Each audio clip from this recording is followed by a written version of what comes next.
आपने जो 10 दिन, करीब 8 या 10 दिन पहले घटना हुई है, उसके संबंध में जिस बड़ी तादाद में बुढ़ाना तहसील में आकर के आपने अपना विरोध प्रदर्शित किया है, कि आपका ये जज्बा, आपका ये उत्साह, ये बताता है कि इस तरह के काम करने वाले नेताओं को, अधिकारियों को या उस पार्टी को कम से कम जनपद मुजफ्फरनगर बुढ़ाना क्षेत्र की जनता स्वीकार नहीं करेगी। मैं घटना आप सब लोगों को मालूम है, अगर ये किसी और सरकार में हुआ होता तो शायद समझदार जिम्मेदार लोग अधिकारियों से कहते कि जांच करके रिपोर्ट करके कार्रवाई कराई जाए।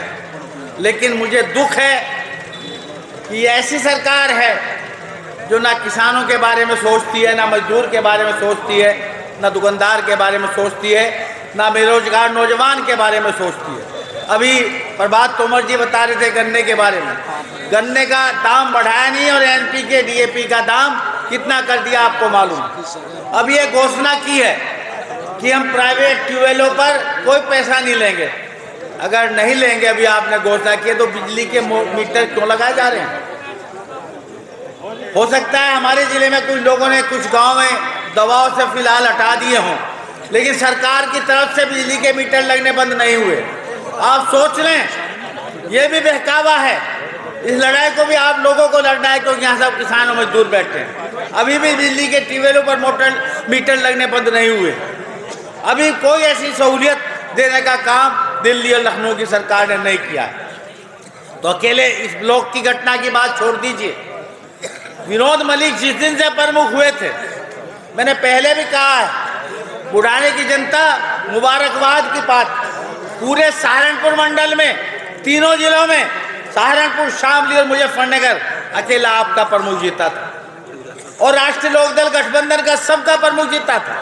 मैं प्रमुख साहब से भी कहता हूँ, वो अकेले राष्ट्रीय लोकदल की बात ना किया करें, समाजवादी पार्टी भी आपके साथ ऐसे ही थी, दूसरे लोग भी ऐसे ही थे। सब लोगों के सहयोग से आप जीते हैं, सब लोगों ने आपकी लड़ाई लड़ी है, और सब लोगों का आज भी आपके साथ खड़े हैं। तो आपको भी बड़ा दिल दिखाना चाहिए, सब लोगों का सम्मान करना सीखना चाहिए, और तभी बीजेपी से लड़ सकते हैं। क्या अकेले लड़ लेगा क्या कोई? बताओ आप ही लोग। जब तक सब इकट्ठे नहीं होंगे, जब तक समाजवादी पार्टी, आजाद समाज पार्टी, राष्ट्रीय लोकदल या नेता हमारे किसी और पार्टी को बढ़ावे, उनका काम है। इकट्ठे होकर नहीं लड़ेंगे तो बहुत खतरनाक पार्टी है। बड़ा दिल करना पड़ेगा, जैसा दिल जयंत चौधरी जी का है, जैसा दिल अखिलेश यादव जी का है, जैसा दिल चंद्रशेखर आजाद का है, वैसा कार्यकर्ताओं को भी अपना दिल करना पड़ेगा। मेरी बात गलत है क्या? तभी किसानों को उनका हक मिलेगा, तभी उन लोगों की हिम्मत टूटेगी कि चौधरी साहब की मूर्ति सबको देखने की हिम्मत उनकी नहीं होगी। लेकिन इसके लिए हमें आपको मजबूत होना पड़ेगा। ये परंपरा इस जनपद में जब बसपा की सरकार थी तब डली थी। उससे पहले हिम्मत के लोग थे, जुझारू लोग थे। अगर किसी के खिलाफ कुछ राजनीतिक लोगों को कुछ करना था तो अविश्वास प्रस्ताव लाया करते थे। लेकिन मुझे कहने में कोई संकोच नहीं, किसी को ठेस पहुंचे, किसी को मेरी आवाज का तीर लगे, किसी को हाथ पहुंचे, लेकिन मैं कहना चाहूंगा कि बसपा की सरकार से यह काम शुरू हुआ। और मैं अपने युवाओं को बताना चाहता हूं, उनको जानकारी नहीं, बुजुर्गों को याद है, उस समय जिन लोगों ने पावर सीट जिला पंचायत अध्यक्ष, मेरे बड़े भाई अभी मलिक साहब, हरिंदर जी MP साहब कह रहे थे, मेरी पत्नी उस समय जिला पंचायत अध्यक्ष थी, मैं एक मेंबर था, उसकी पावर सीज कराई गई थी। जहां तक कुछ लोग कह रहे हैं कि महिला का कम से कम ये सरकार सम्मान करती, इस जिले में महिलाओं का भी सम्मान कुछ लोग करना नहीं जानते, क्योंकि राजनीतिक लोग, प्रमोद त्यागी जी हैं, हरिंदर मलिक जी हैं, ये उस समय के नेता हैं। आपस में किसी की भी सरकार हो, लेकिन ये आपस में सम्मान करना जानते हैं। ये आज के लोग हैं जो सम्मान करना नहीं जानते। मैं एक दफे की बात बताना चाहता हूं, सरकार हम लोगों की थी, जिले के एसपी ने किसी नेता के प्रति कुछ शब्द कह दिए थे तो जिम्मेदार लोग सरकार के वहां गए, एसपी को कहा कि आपने बहुत गलत बात करी, आज सरकार में हम हैं, कल में हैं, परसों दूसरे हैं, लेकिन आपको ऐसा नहीं करना चाहिए था। आशुतोष पांडे जी एसपी थे, उन्होंने कहा था कि ठीक है, आप कह रहे हैं मैं उसके घर पर जाकर के माफी मांगने का काम करूंगा। वे हैं नेता, उनके आप लोग उन्हीं में से बैठे हैं। मैं एक बात और कहनी चाहता हूं, पावर सीज की जहां तक बात है, तो वो जो पावर सीज उस समय हुई थी, कसार वाली से लेकर के कसार जो गांव में बांटती है और जिला पंचायत अध्यक्ष तक, मैं किस किस के नाम लूं, सबको परेशान किया गया था। लेकिन पावर सीट जिला पंचायत अध्यक्ष की हुई थी। 16 महीने मुकदमा चला था। विनोद जी, घबराओ ना, हिलाओ ना, आप कोर्ट में गए हुए हैं, आपकी जीत होगी, आपने कोई गलत काम नहीं कर रखा। और उसके बाद पावर 16 महीने मुकदमा लड़ने के बाद पावर बहाल हुई थी, लेकिन वो जिला पंचायत अध्यक्ष थी, ना उसकी ऑफिस को छेड़ा गया था, ना उसके शैडो को हटाया गया था, ना उसकी गाड़ी को लिया गया था। पावर सीज हुई थी, एक कमेटी बनी थी, 3 लोग जिला पंचायत के उस कमेटी में थे, और मुझे कहने में कोई संकोच नहीं है, गर्व से कहता हूं कि उन नेताओं का आज तक पहिया नहीं चढ़ा, पहिया नहीं चढ़ा और चढ़ने का भी नहीं। विनोद जी, आप हिलाओ ना, जो लोग ऐसा काम करते हैं राजनीति में कभी उनका पहिया चढ़ा नहीं करता, क्योंकि जो लोग बैठे हैं ये सब जानते हैं कि एक महिला, अभी आदरणीय त्यागी जी कह रहे थे कि पूरे मंडल में हमारी कमिश्नरी में एक गठबंधन की प्रत्याशी बनी थी प्रमुख, और वो इन पर बर्दाश्त नहीं हो रही। मैं कहना चाहता हूं सत्ता के लोगों को, चोरी छिपे काम मत करो, अगर दम है तो अविश्वास ला करके आप हटाने का काम, तब आप बहादुर माने जाओगे, तब आप पैसे वाले माने जाओगे, शक्तिशाली माने जाओगे। ये क्या तरीका है पावर सीज करने का? मैं इसकी घोर निंदा करता हूं। सत्ता में बैठे लोग, इस कदर सत्ता का नशा इन्हें चढ़ गया कि कुछ तो आपने उतार दिया, थोड़ा रह रहा, ये और उतार दिया। मतलब इतना दुरुपयोग आज तक किसी भी सरकार में नहीं हुआ। जनता का चुना हुआ प्रतिनिधि, जनता द्वारा चुना हुआ प्रतिनिधि, क्या आप उसे काम नहीं करने दोगे? आपने अधिकार सीज कर दिए। दूसरा, अब तक जब कोई काम ही नहीं किया हमारी माताजी अल्लो देवी जी ने, कोई उनकी तरफ से कोई विकास, कोई प्रस्ताव और कोई विकास कार्य हुआ ही नहीं, तो फिर काहे को आप इतना जो है भाई तूल पकड़ा दिया इसे। लेकिन ये तानाशाही है। लेकिन एक बात भी, ये बीजेपी वाले कान खोल कर सुन लो, ये बीज तंबोरेर काटोगे भी न तमी काटोगे ना, ये थारे सामने आओगे जो तंबोरे। ये बीज क्या है भाई? कोई कानून कहीं तो होगा। जो लोग अभी हमारे प्रमुख साहब कह रहे थे जेल में कोई नहीं जाएगा, हमारा जेल में वे लोग जाएंगे जिन्होंने इस घटना को अंजाम दिया। और ज्यादा समय नहीं ले रहा, अधिकारी यहां मौजूद हैं, या तो कार्रवाई करो, नहीं तो आज से ये तहसील के सारे गेट बंद, तहसील नहीं खुलेगी। और ना ही हम यहाँ का रास्ता चल रहा है, ना ही कोई सड़क चलने देंगे हमको, और ना ही कोई ऑफिस खुलेगा तुम्हारा।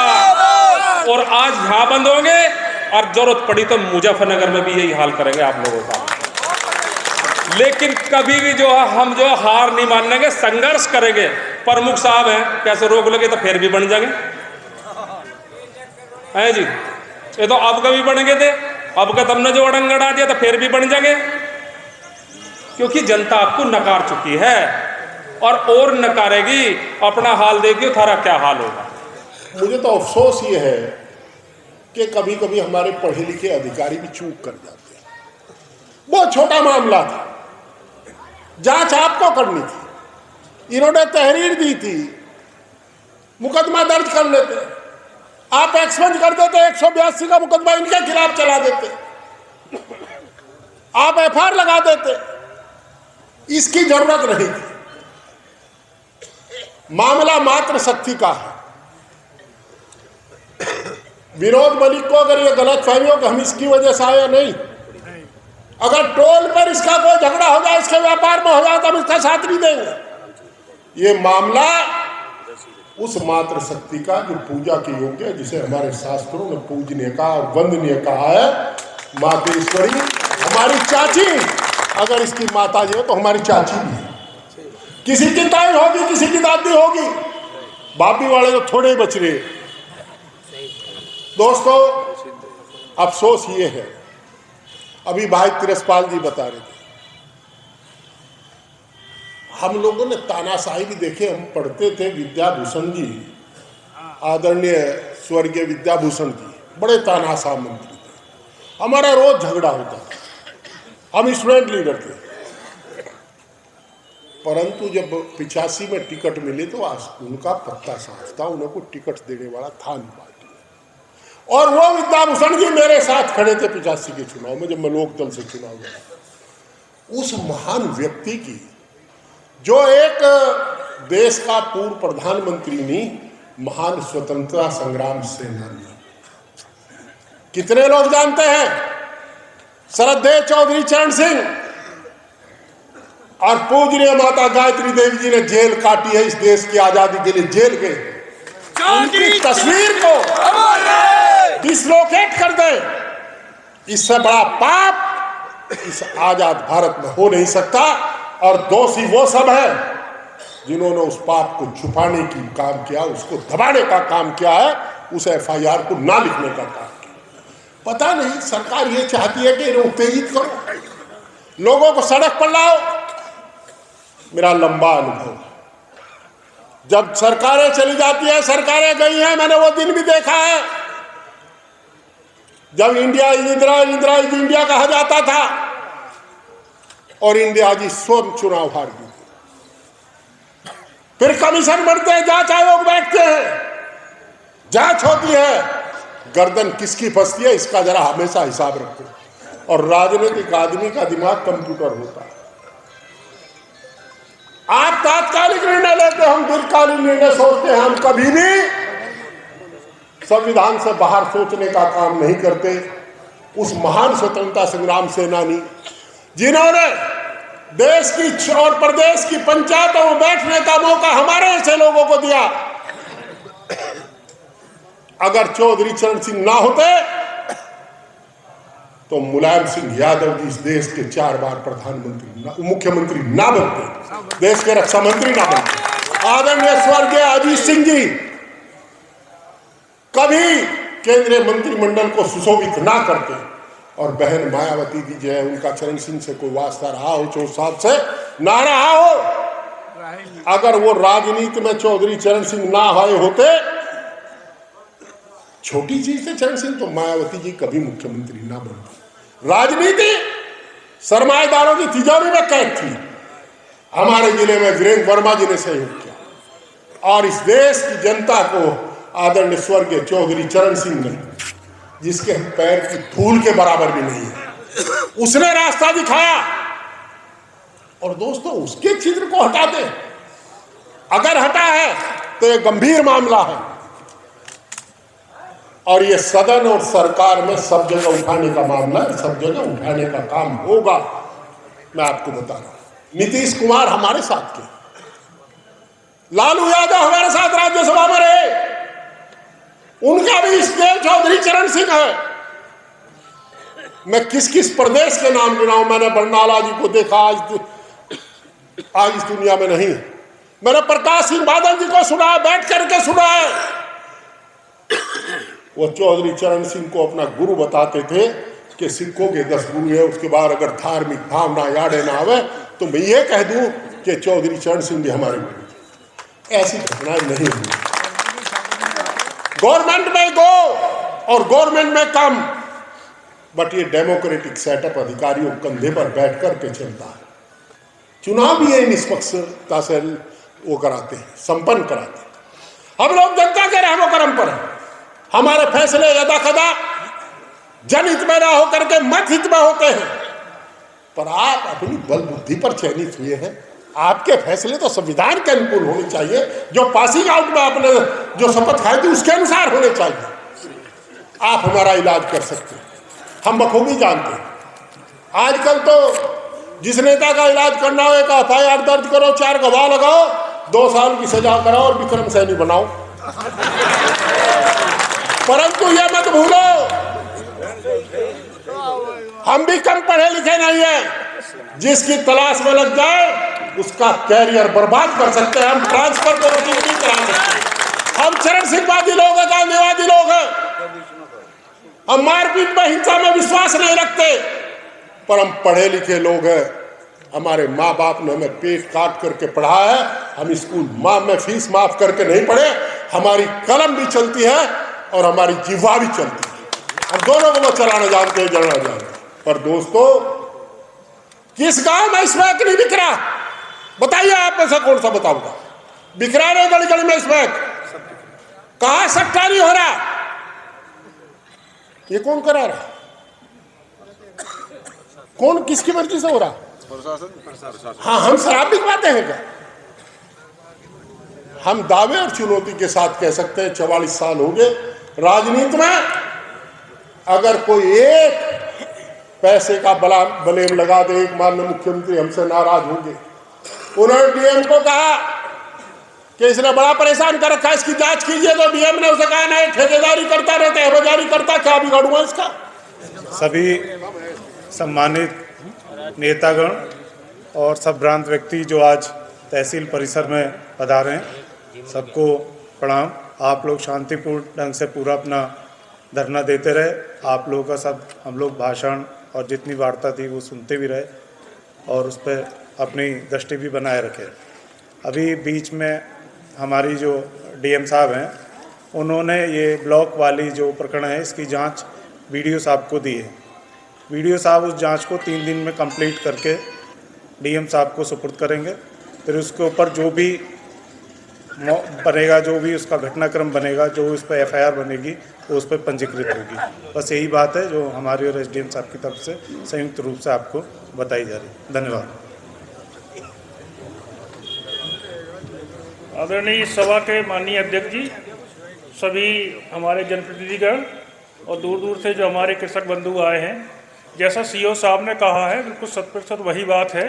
क्योंकि ब्लॉक परिसर की घटना है तो एक वीडियो उसके कस्टोडियन होते हैं, तो वीडियो से भी एक लेटर जारी हो गया है, उनसे भी मांगा गया है। और जो टाइमलाइन CO साहब ने बताई है, उस टाइमलाइन में पूरी जांच करा के जो भी उस पर कार्रवाई बनेगी वो CO साहब ने बोल ही दिया है, वही कार्रवाई की जाएगी।